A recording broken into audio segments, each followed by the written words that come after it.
All right, let's go. Today's podcast is brought to you by Bourbon Apple Cider. Why? Because it's fucking tasty. I've said it once and I'll say it again. I hate Georgia and Georgia fucking hates me. The motherfuckers. I swear to God, I said this exact same thing on this exact same game last year. Whenever I bet on them, they fuck me. The spread I bet on was only 2.5. Not only did they not cover it, but they fucking lost. Like, 100% it's a fucking NCAA conspiracy. Because they didn't want FSU. I'm all for fucking screwing FSU out of a playoff spot. That's fine. They didn't want FSU. I'm all for fucking screwing FSU out of a playoff spot. That's fine. But this is the most obvious fucking scripted bullshit of all time. NCAA's gotta find a fucking place for a little butt buddy Nick Saban to get into the fucking playoffs. All I need to salvage my night is for Michigan to cover fucking 21 against Iowa. Iowa even have a point yet? That's enough about college. Let's talk about the race for the trophy. We still don't have a name for this trophy. Is it just the Shift Bravo Fantasy Football Trophy? That's kind of boring.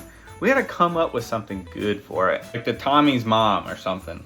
Big news in the league this week. Yosh's trade.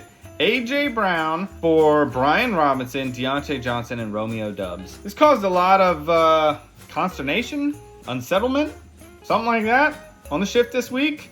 This trade really brought out the haves and the have-nots. One group of people didn't like this trade, and one group of people were like, yeah, go ahead, let the trade go through. Let's break this down, though. So you got A.J. Brown on one side, guy who can get you 30-plus points in a week. And then you got Brian Robinson, whose best 2 weeks were the last two with no Antonio Gibson.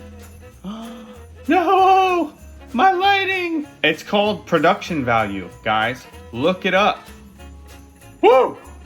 It's a little strong. Antonio Gibson's back this week, so Brian Robinson's already taken a hit.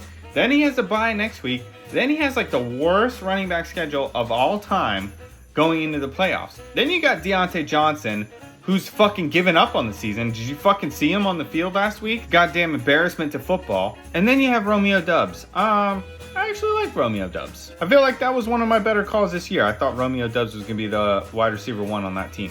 TLDR, I think this trade was terrible. In my opinion, Yosh's only chance was to hope that A.J. Brown could win him his week this week single-handedly. Because even if Yosh wins this week, like the next couple weeks, no shot, man. A.J. Brown has a killer end-of-season schedule. You blew any shot you had, Yosh. And in the fucking meantime, Christian goes from a fucking contender to the fucking favorite team. He acted like this wasn't like, oh, I thought this was a pretty fair trade.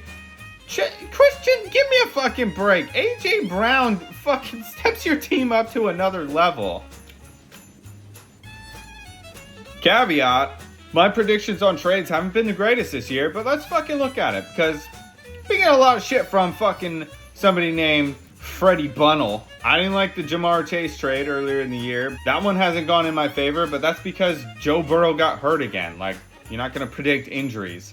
Then there was the CJ Stroud and Tank Dell trades. Trey, you hit on 17 and got a 4, and then you're like, oh, JJ, you're fucking stupid for calling me stupid for hitting on 17. This shit doesn't happen normally. This rookie quarterback and wide receiver doesn't blow up like this all the time.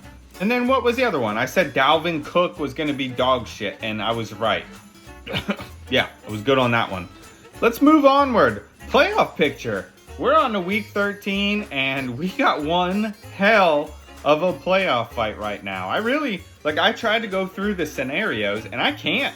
There's too many scenarios right now. There's 5 people within a game of each other, all fighting for 2 playoff spots. We got Yosh, Tom, and Cole at 4 and 8, and Trey and Ryan at 5 and 7.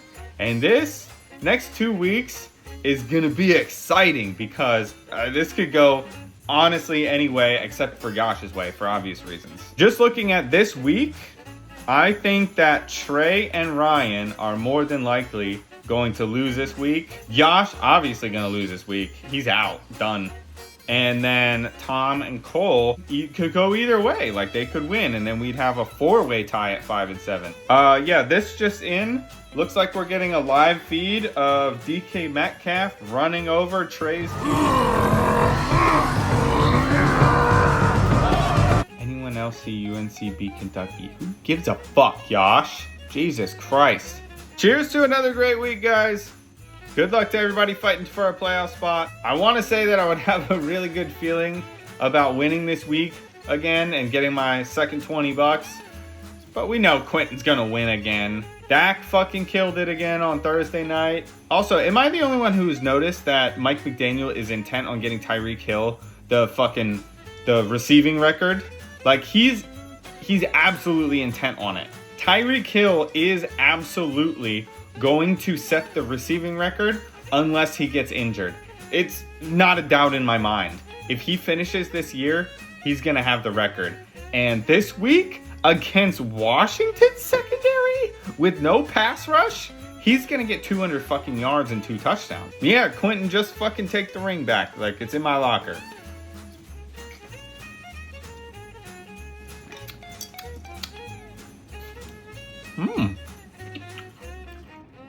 Bourbony.